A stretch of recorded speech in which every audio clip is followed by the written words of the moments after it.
Ladies and gentlemen, welcome in the bag, episode 170. Wow. That's kind of crazy. I don't know why 170 seems way longer than 168. Yeah. I think it's because it's like 175 feels like a very large number, and you're like, wow, we're really close to 200 at that point. Yeah. Yeah, it's wild.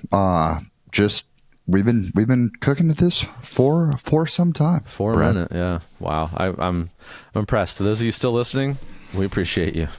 Hi. We have someone, actually, one of our commenters, or one of the questions we have today is literally in their question. They said day one listener. So dang, it's always hype to have the people here. But ABB, how you doing today, sir?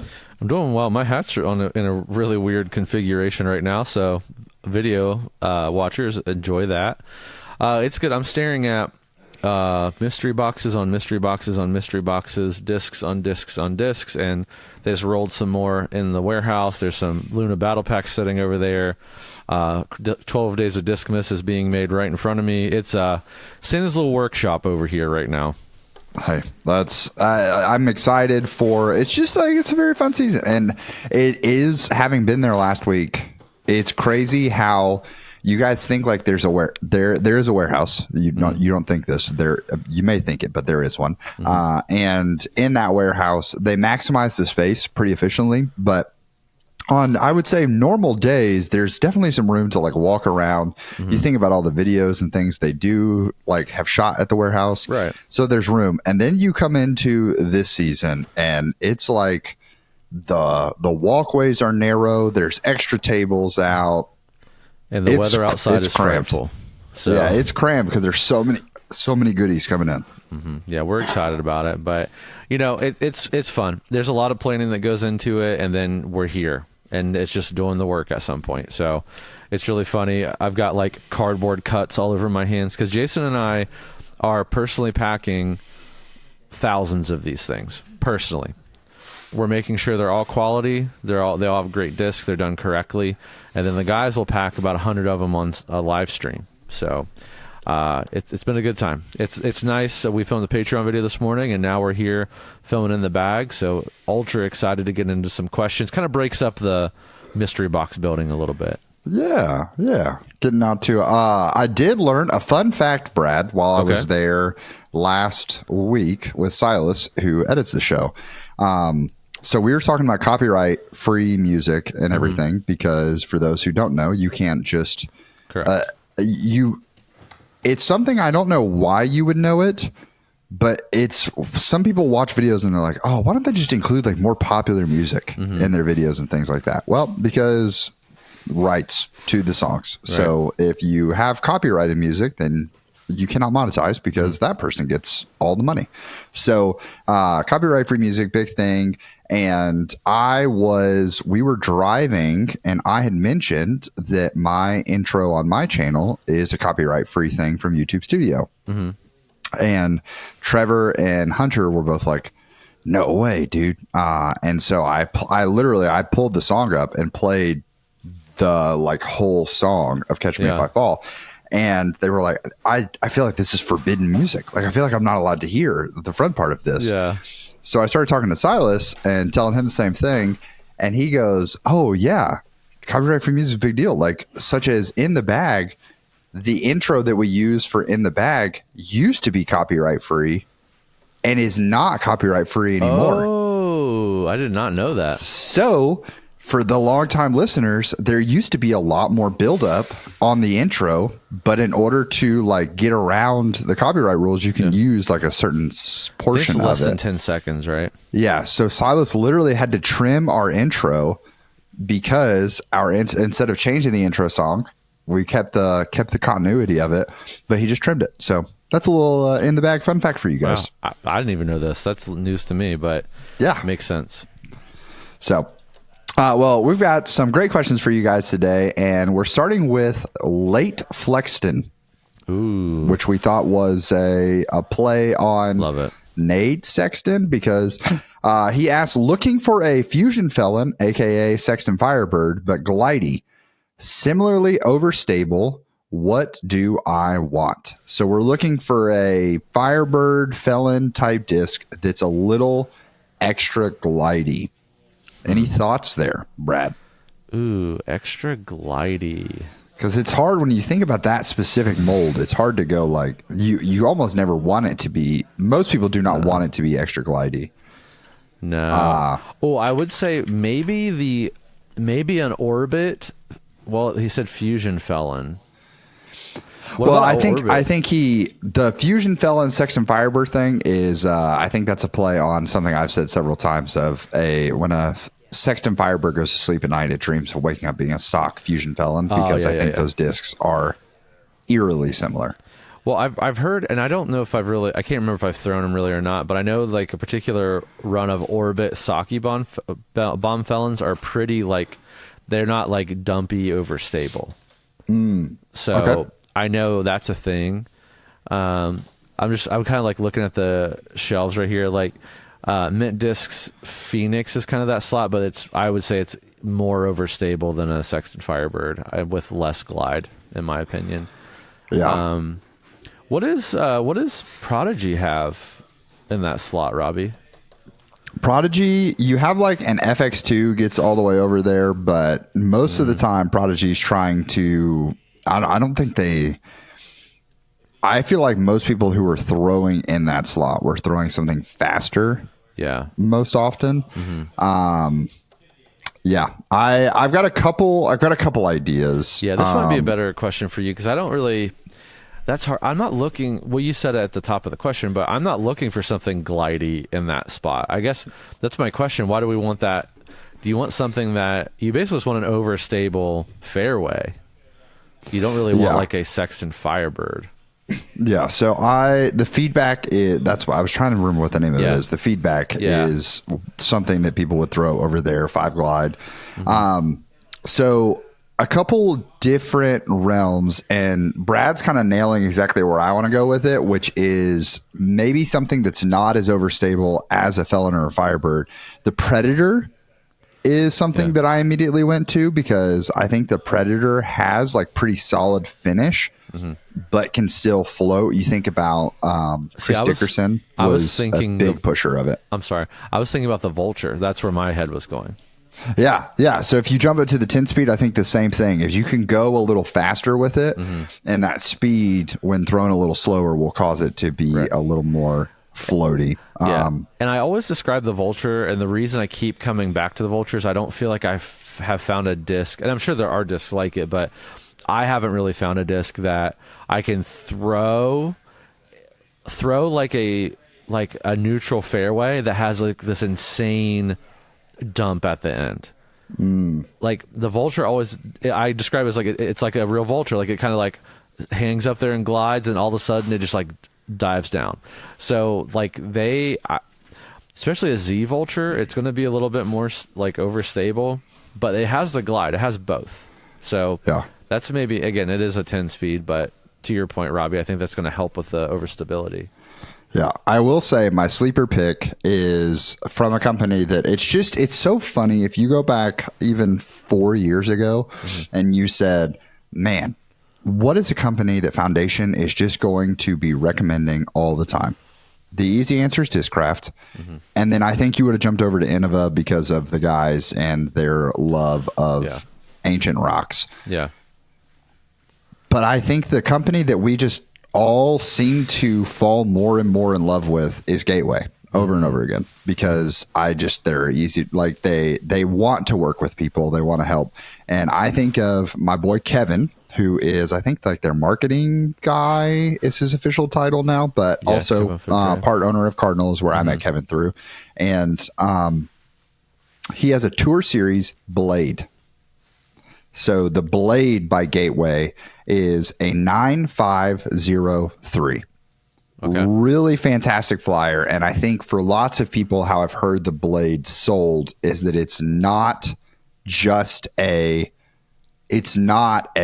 overstable putt and approach disc. It's a throwable fair, or it's not overstable putt and approach disc. And it's not an overstable fairway. Yeah. it is a fairway that's going to fade, if that makes any sense. So, yeah, I would check out the blade. I think lots of people are sleeping on the blade, and I guarantee if you go on Gateway's website, you'll find some. We probably have blades. If we don't have blades, like they're easy to come by, and they're probably on sale somewhere. So, and also the Rogue. Rogue is really good as well. Yeah, the DGA Rogue. It's an 11 speed, I believe. Yeah, but not as neutral. Like the numbers make it look like it's going to be flippy to neutral-ish. It'll have some hookup for you. Yeah.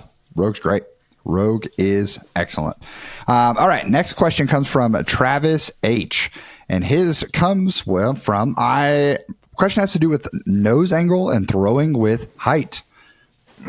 Okay. When we're trying to throw the disc higher into the air. I don't know why I'm getting all choked up about this. Hold on. It's a very sensitive question. Robbie's really nose angle and height, guys. We're just trying to go high. Copyright, we're back. We're trying to throw the disc higher into the air. Do you want your nose to be negative relative to the throwing angle of the disc, or do you want it to be negative in relation to the ground? Secondary, how do you keep the nose angle correct while also throwing the correct angle for throwing hyzer, flat, and anhyzer?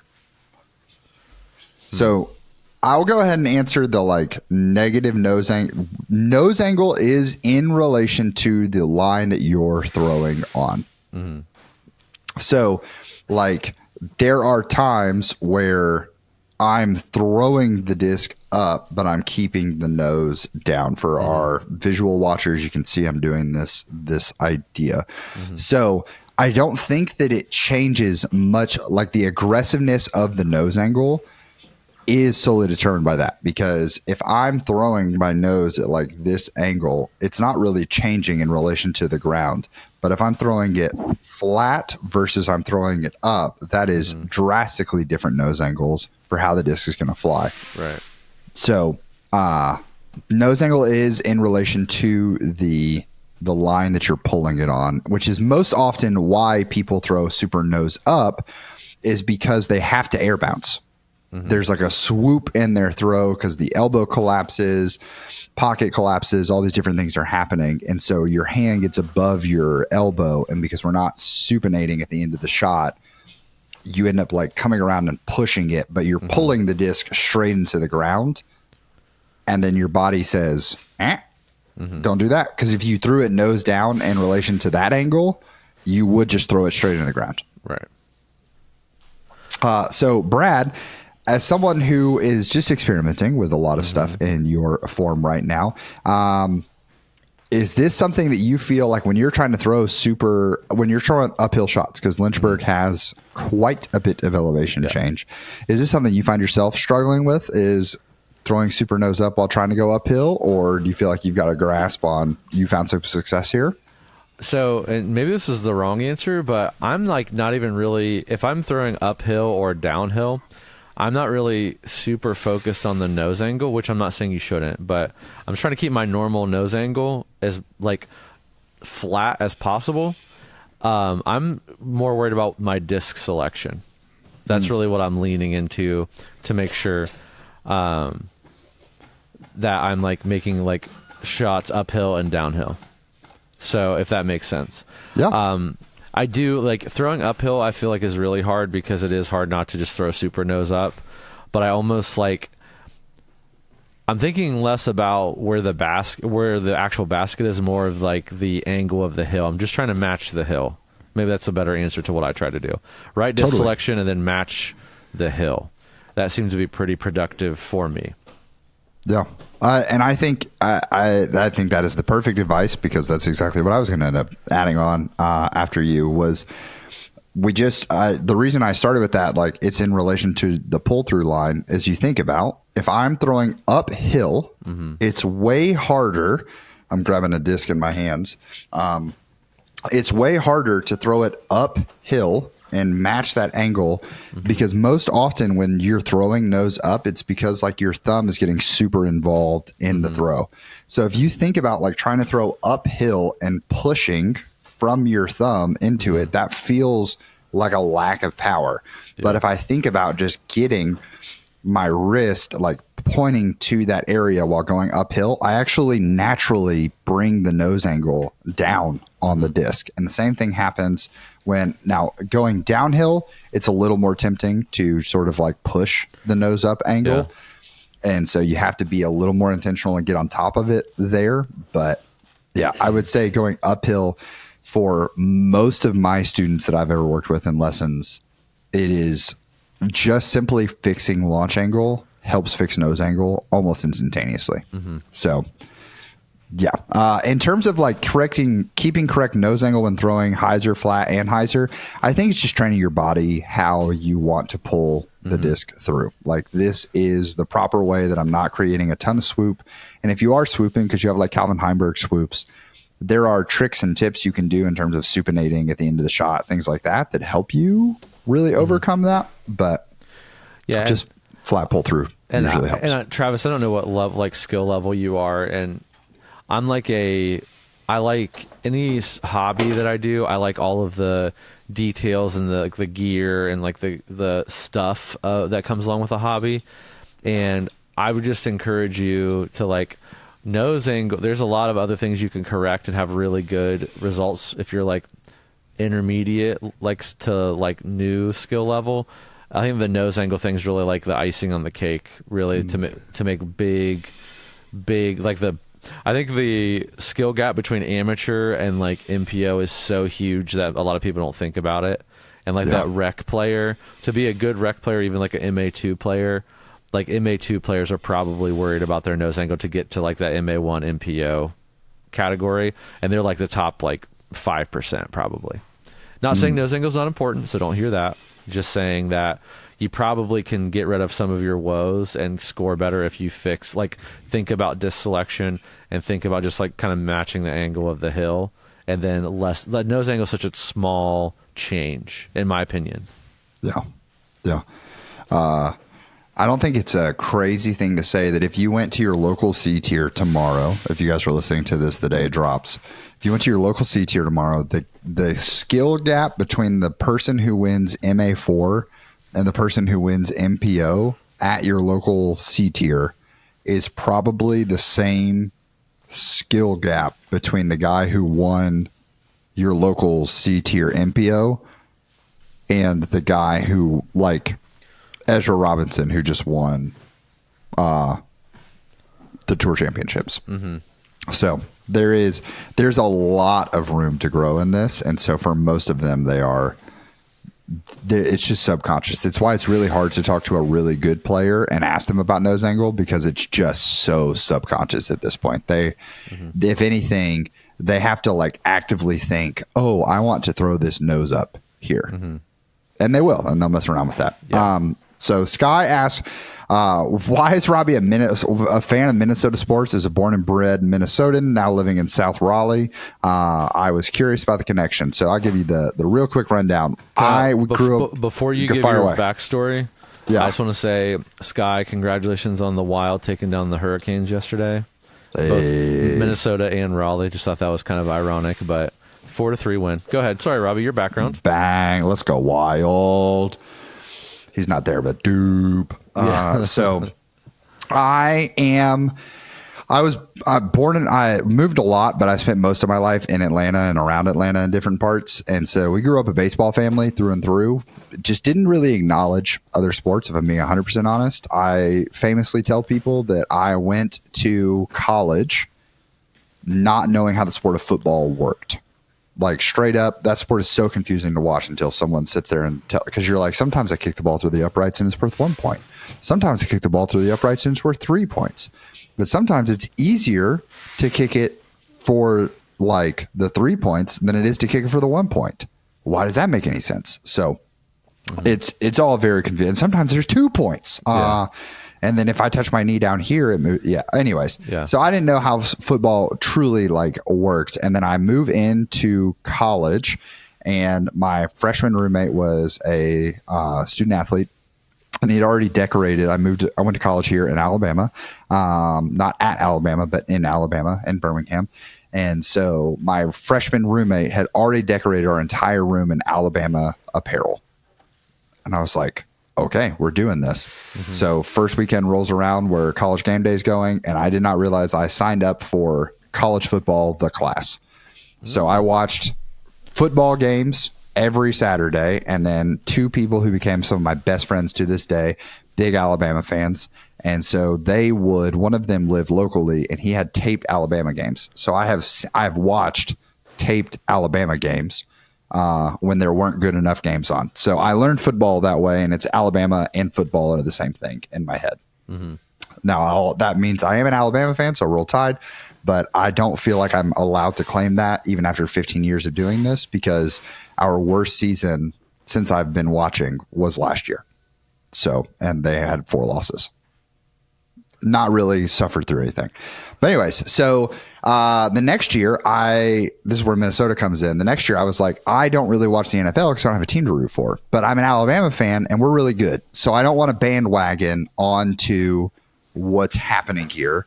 So at the time, I was watching, and the Falcons were 4-0 to start the season. And I was like, that makes sense because I'm from the area. I could be a Falcons fan. I'm already a Braves fan. But then I was like, nah, they're too good. Like, I don't want to just bandwagon. So then I looked, and the Vikings were 2-2. Adrian Peterson had just come back off of an injury. And I was like, this is our time. This is going to be fantastic. I love that mascot. That's so sick. And also the offensive scheme of the Vikings was very similar to the offensive scheme of the Alabama Crimson Tide at that point. Turnaround, handball to running back, go. And so I understood what I was watching on both sides. So I just, from that moment, literally week 4, said, I'm a diehard Minnesota Vikings fan. And then the next year, 2 of my friends got into hockey, and they were watching the Preds, and they were like, Robbie, you should be a Preds fan. And I was like, well, the Preds are really good. I have a mediocre team in the Vikings, and I have a great team in the Crimson Tide. Well, hey, Minnesota has a hockey team. Mm-hmm. That's a sick mascot too. I'll be a Wild fan. So I was all in on the Minnesota Wild.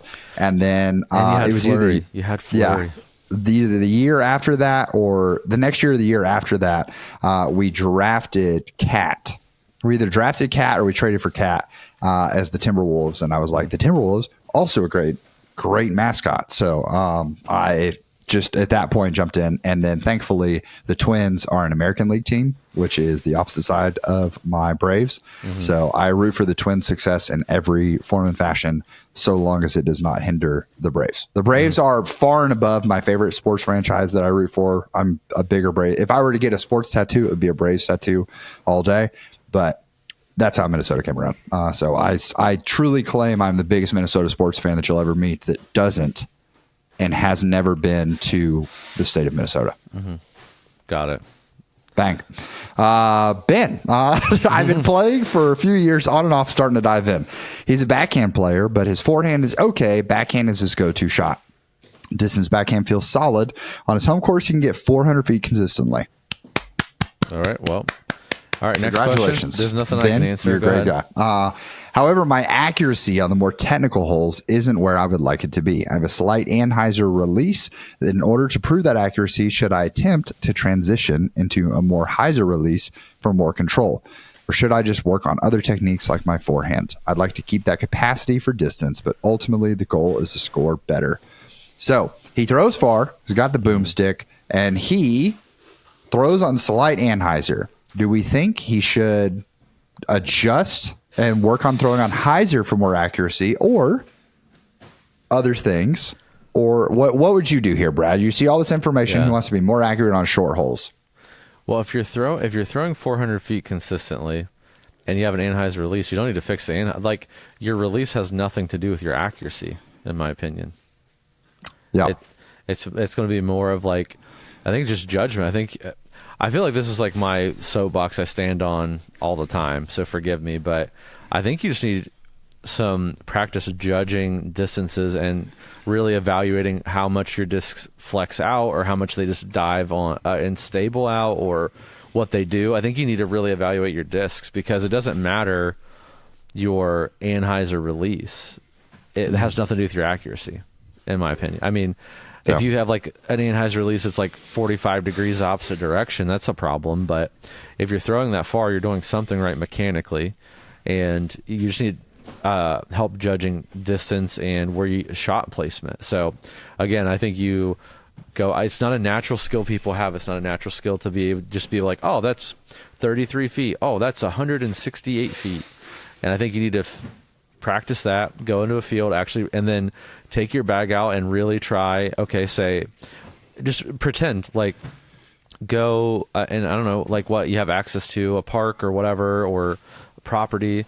Go put your bag. You don't even need a disc golf basket. Put your bag like, okay, here I'm put my bag here. I have a fairway that goes right of this tree.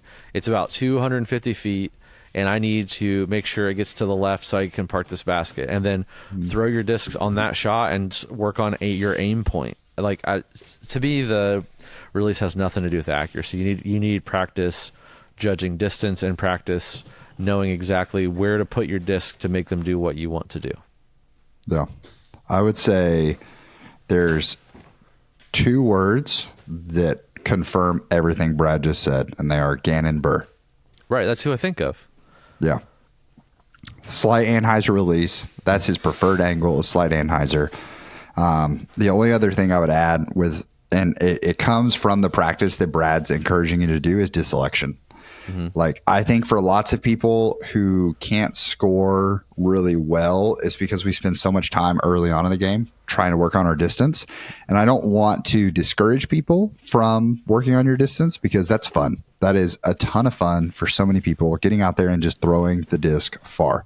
I think of Ben Kinney's, who runs the Disc Golf Expos, just absolutely loves field work and going out there and just trying to throw farther.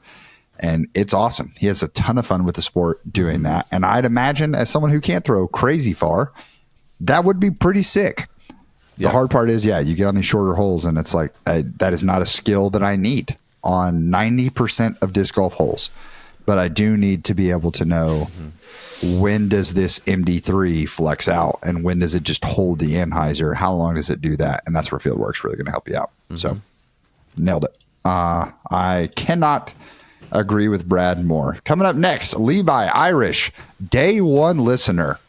Shout out, baby. Levi, you're the man. Appreciate you.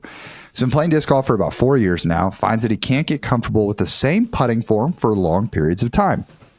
He knows that to get good at anything, has to put in the time and the reps.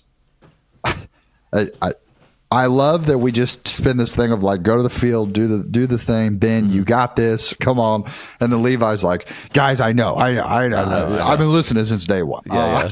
So we appreciate that, Levi. I might find a form that works really well for a while, but without fail, I get to a point where it becomes wildly inconsistent. I find myself making minor tweaks to correct the inconsistencies, and after a while, I find that form looks and feels nothing like what it used to be. Is this a sustainable path for growth, or am I stuck in a never-ending cycle of mediocrity? Wow. Wow.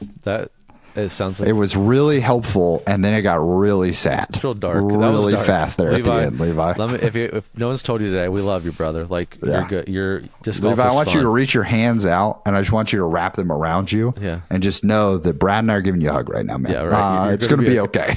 Okay, but for real, can I share something that I feel like is making my putting come back? Come on. I realized that I don't need to move my body so much. Like, I was like, what I realized, like, okay, like when I got so much, I was making micro tweaks, kind of what Levi's saying right here, that so much I was like, okay, well, this leg has to come all the way back, and I need to be like rocking my tippy toes on this foot, and then when I come down, this leg needs to bend, and this putter needs to touch here, and when I come up, these fingers need to supinate, and I need to do this, and I'm like, it's not that hard. Like, it doesn't have to be that hard. If I look at someone like Isaac Robinson, does not look like he is going to be able to make the putter to the basket. He moves, he just has a little like whip that kind of comes up, and he supinates, and boom, it's like it's in the basket. A lot of really good putters, Robbie, I would say you were in this realm as well. Like, you don't have a lot of motion in your putt necessarily from your body. Yeah. You have kind of like I don't know, we'll call it a loading kind of movement. Yep. And then you have a pushing, like spinning movement, and that's it. There's 2 movements.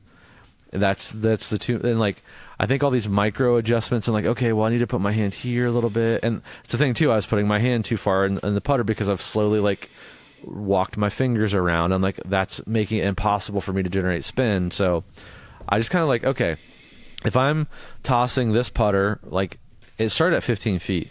From 15 feet, if I'm just tossing this putter to somebody, how would I do it? And then I just did that.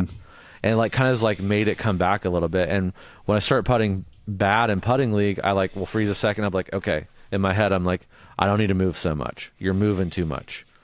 And it's just a little bit of a rock step for me, kind of, and like a push. And like that's all that it is. So I think that you do have to commit to something. And I think maybe the commitment for a while is just like maybe that exercise, go to 10 feet and be like, okay, to a basket. See the disco in the basket. Yeah. And just do that. And like, what does that feel like? If I don't think about it and I just like, and also I notice that the longer I stand and stare at a basket, the more I'm going to mess up because I'm trying to, I'll do all this calculating at the inside of 33 feet. A lot of discs are flying exactly the same. And there's not a lot of Hyzering out that's going to happen unless you do something crazy. Not a lot of Hyzer that's going to happen unless you do something crazy. Just like if you can get solid at 15 feet and just kind of like play toss of the basket. And I'm still doing this, but it's helping. My putting is coming back finally. So that would be my word of advice. Yeah, we have another putting question coming up in 2 questions, so I'll put part of this in the next one.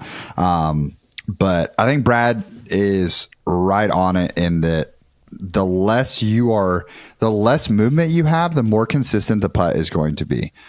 So I would tell you, try to identify 3 things that you feel like when I do those 3 things, the putts are good. That's ideal. So for me personally, I know my putts are going to be really good when my wrist is on the correct portion of the disc.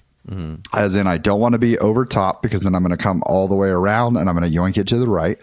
So I want to be like side and then bring it to the back. Like I want to be moving from 3 to 6 is what I call it on the clock. 3 to 6, extending that way. I want to make sure that I'm doing the active motion of supinating, which is turning my palm up and popping my fingers.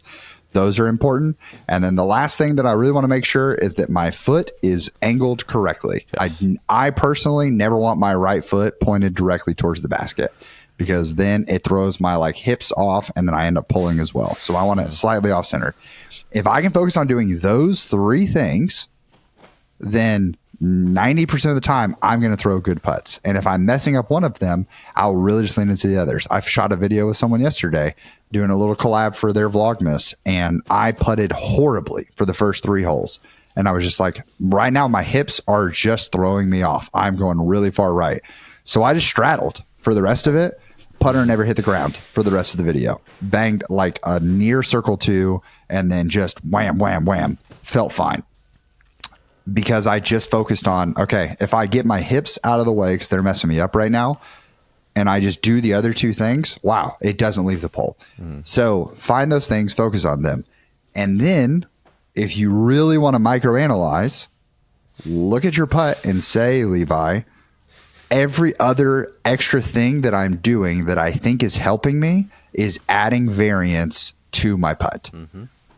So Brad nailed it. If I'm in putting league, and one thing that you have to think about is that if I'm like rocking with putting league, so Brad and them are in putting league every week, and you find that I would say for like Hunter and Trevor, they have enough reps and they have enough reps on camera that they can carry on a conversation and they can snap into their form very comfortably because they do it 3 times a week for years now. I truly think that is why so many of the other people in putting league struggle, is because when you're on a course, they aren't talking as much as they are like mid putting as they are during putting league. Yeah. It's just a different environment, so they can't snap into it. So if I'm sitting here and I'm talking and I'm like thinking about looking and talking to the people at the table and then coming back, I'm doing a lot of rotation of my trunk right here and I'm moving around. Well, now I'm having to resettle that and I'm using muscles to balance that out so that I can fire again. And it may sound really silly, but that creates an inconsistency that I'm not used to having in my putt. And that alone could make me have an off week. And I don't have to be at 25 feet. That little slight variance is the difference between being on the pole or 3 chain links right and splashing out right because they're not putting on like a industrial pro grade basket. Like it's a Chainstar Light. A Chainstar Light. Like it's designed to be a practice basket, right? So I just think that so many people add all this fluff to their putt because they don't focus on what's actually making the putt work. Yeah. And then you just have to think about every single layer of that is an inconsistency. Depending on the height, I bring my arm. That's an inconsistency that can't, like, that's a variance inside of my putt. So I want to make sure that I'm honing all of that in. But yeah, so that's talk about a soapbox that gets me going. Is I watch people putt and I'm just like, bro, why are we doing that? It is amazing how much better your putting percentage would be inside of circle one if you just line your center line up to the basket, and when you release, your hand is pointing at the basket. Yeah. That's it. That's not more complicated than that. Yeah. I tell people all the time, I'm like, I want you to look goofy. Do it with me while we're sitting here in a lesson practicing. I mean, the comments, anyone who's had a putting lesson with me has probably heard me say that at some point during a putting lesson, because I'm like, I want you to look goofy. I want you to exaggerate, extend that hand towards the basket and just huzzah, huzzah, extend that hand. And they're like, wow, it's just kind of flying straight on line. Exactly. That's what we're trying to do, ladies and gentlemen. So, Mason, been playing disc golf for about 4 years, developed my grip over time to become a 2-finger power grip. I remember this question. This is fascinating, Brad. Fascinating. 2-finger power grip. But his first knuckle on his middle finger. So I'm assuming that he's talking about like this knuckle, not like when he says first knuckle, right? I'm thinking fingernail down being 1, 2, 3 versus from the hand. But yeah. So first knuckle on middle finger has begun to have some very bad inflammation to the point that he can't throw. What are some other grips that you think would help take some load off of this finger, and how would you recommend practicing and making sure that a new grip will work? Slightly afraid of losing distance. He can throw very far, and it's a big part of his game, but he can't keep playing with this level of pain. Thanks. Y'all are the best. All right. There's something called Tiger Balm. I want you to go get Tiger Balm and put it on your fingers. Okay. Don't do it while you play. You won't grab a disc at all because it will just fly out of your hand. I think you get Tiger Balm at like CVS now.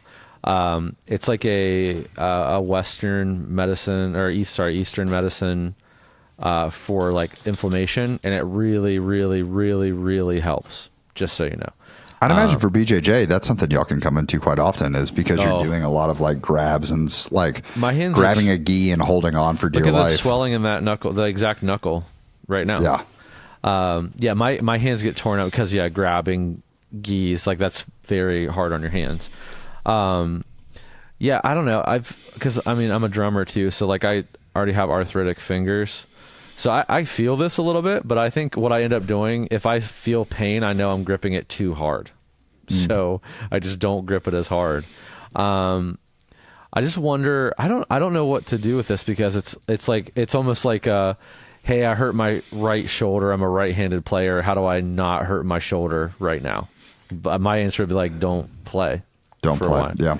I don't know. I feel like you would know better than me, Robbie. Do you feel like if is this inflammation from playing disc golf so much or gripping so hard, or is it from something else? I think that's kind of the thing we don't know. I'm assuming it's from playing disc golf. I know if it's that finger, you can fan grip, but if you're still gonna have to grip with that finger. Yeah, I think you definitely are still going to have some form of tension with that finger, for sure. There's no way. When I think about the fingers that are important, like when I'm getting my biggest distance rips right now, my middle finger is carrying a lot of the tension in that. So I think Brad nailed it. And that, like, if the finger is inflamed right now, the hard part, you are going to have to sort of, you're going to have to take some time off. Like, there's just no other way around it. Yeah. Like, it is, when my elbow was killing me because of forehands, but it wasn't forehands that caused the injury. It just forehands inflamed it. I didn't love that, man, I was going to lose some ground on my forehand, but I'd rather keep playing the sport than blow my elbow out and just be done. So anytime your body's hurting, we got to listen. We got to pay attention. I think a modified fan grip is where you want to go. And the person who I think of that does this the best is Simon Lizotte. So there's an old video of Simon Lizotte. It's an AMA, and someone asks him about his grip. And I think it's the video you want to go look at. So Simon Lizotte has a modified fan grip that he does where there's a lot of tension with, I believe it's the like rock on the stylus putting grip. And so he has those two fingers locked into the rim, and then the others are somewhat spread. I think I can show hold on, let me see if I can show the bottom of this disc. Yes, I can. Okay. So you're saying kind of like this almost? So if you can pull the pinky in, yeah, it's odd. Like, it is an odd grip, but Simon is the person that I thought of like immediately when I read this question. So that's what I would look at. Is it's a modified fan grip, and then there's also a world that you even just have like 3 on the rim, and like you're just like sticking this guy out, letting it ride. That'd be tough. You need to, if it's hurting you that bad, man, you got to take some time off. And hey, maybe this is a practice the one finger forehand. Maybe this is an opportunity to practice your forehand a little bit. Practice your forehand, practice your putting, because it's not going to hurt your putting by any stretch of the imagination. Grab some Tiger Balm, and I think this is one that I've not had a lot of like grip or pain in my grip things, but I was like, I think I do remember that BJJ like really wrecks your fingers. Oh yeah, it's not uncommon for me to go try to play disc golf and my fingers be in pain. Yeah, so and guess what? When I do, perfect.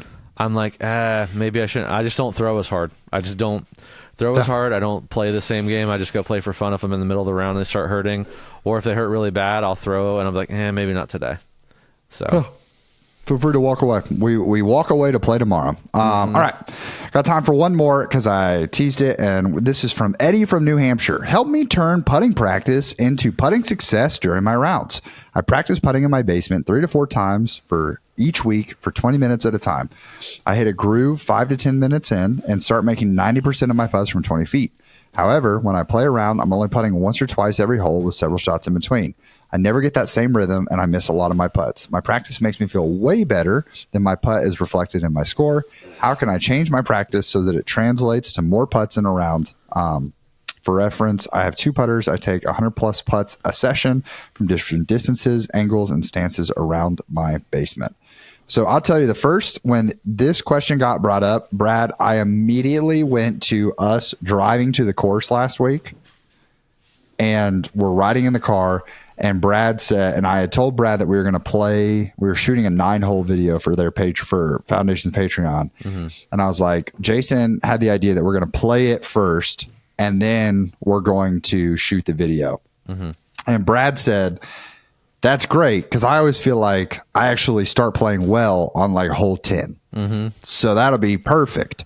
And what happens? Brad wins the video, comes out, and just balls out during the video, exactly like he predicted. So as someone, this is why I was like, this is a perfect question. As someone who feels that you really warm up midway through the round, what technique or advice, this is more putting than driving, but I think the same thing applies.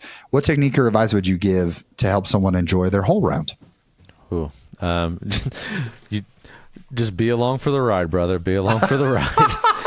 I mean, at some point, it's just a mindset thing. At some point, you have to like just accept at the beginning of the round that you're coming out cold.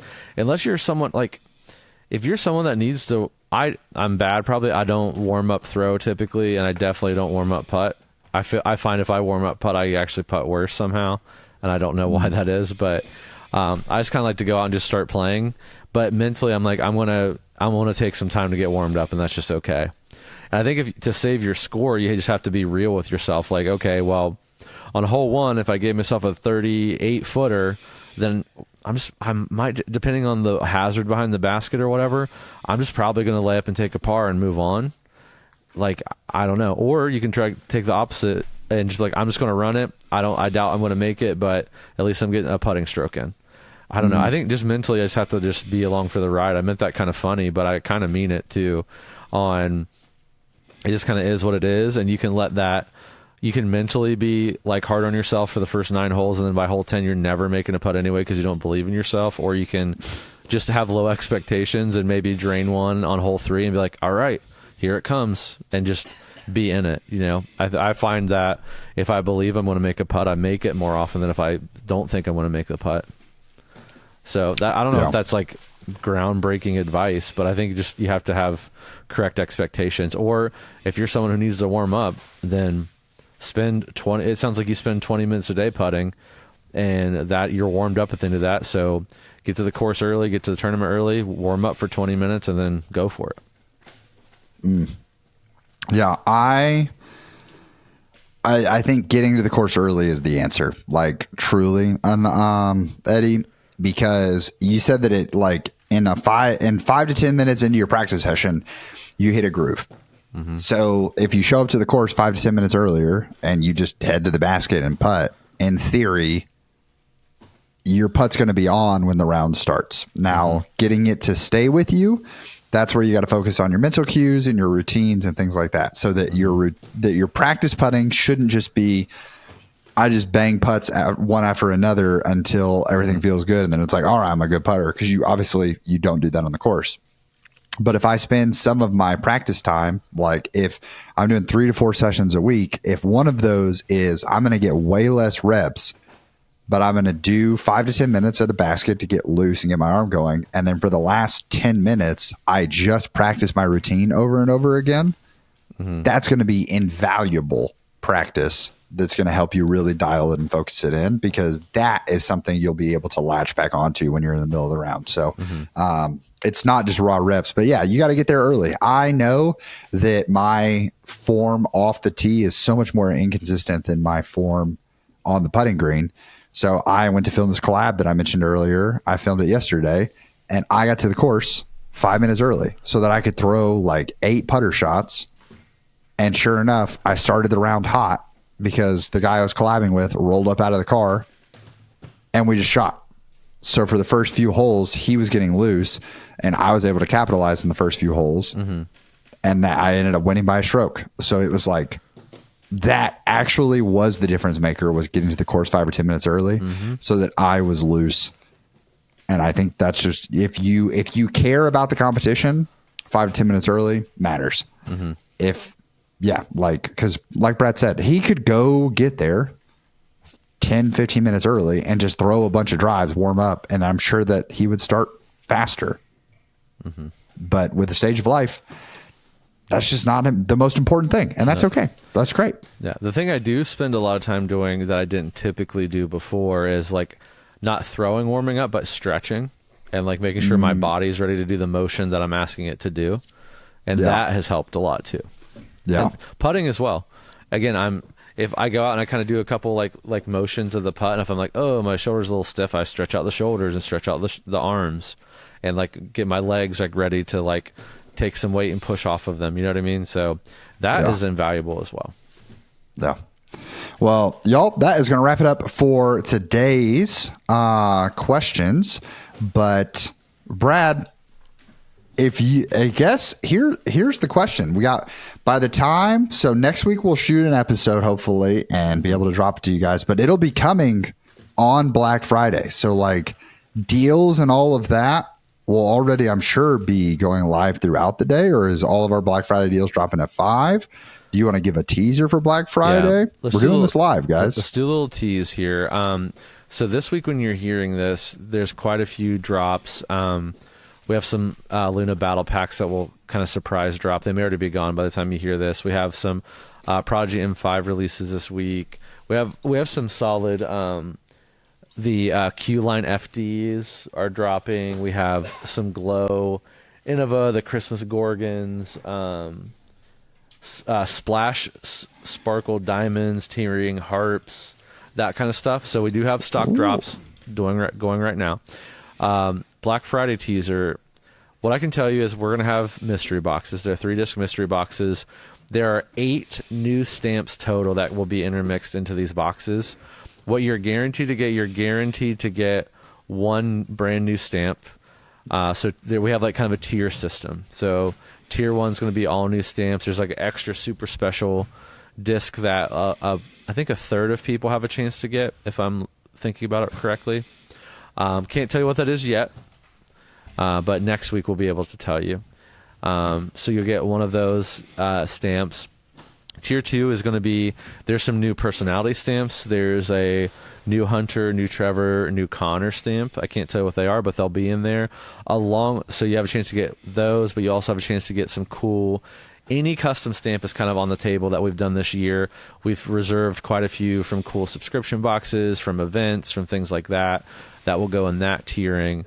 And then tier 3 can be a stock disc. It can be a Brody Smith disc. It can also be crazy cool misprints. There's also special discs in tier 2 that I forgot to mention that you'll learn about later as well, that you can get, like really super duper rare ones.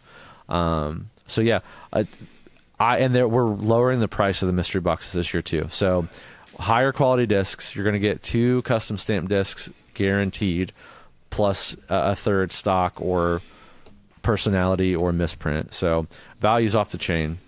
We heard feedback from last year, and these are going to be our best ones ever. We're also dropping Hunter Birds, Connor Shamans, Trevor Cashes, and personality jerseys at 5 p.m. on Friday, along with the mystery boxes.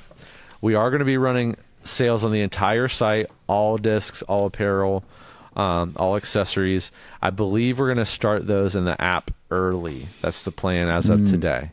Make sure you get the app. Yep. So a lot of crazy stuff happening. So make sure you're checking that out. But yeah, appreciate you all. We'll have some more details. Can be a little bit more detailed on what the discs are next week. But we'll put a lot of thought, energy into this, and should be our best ever.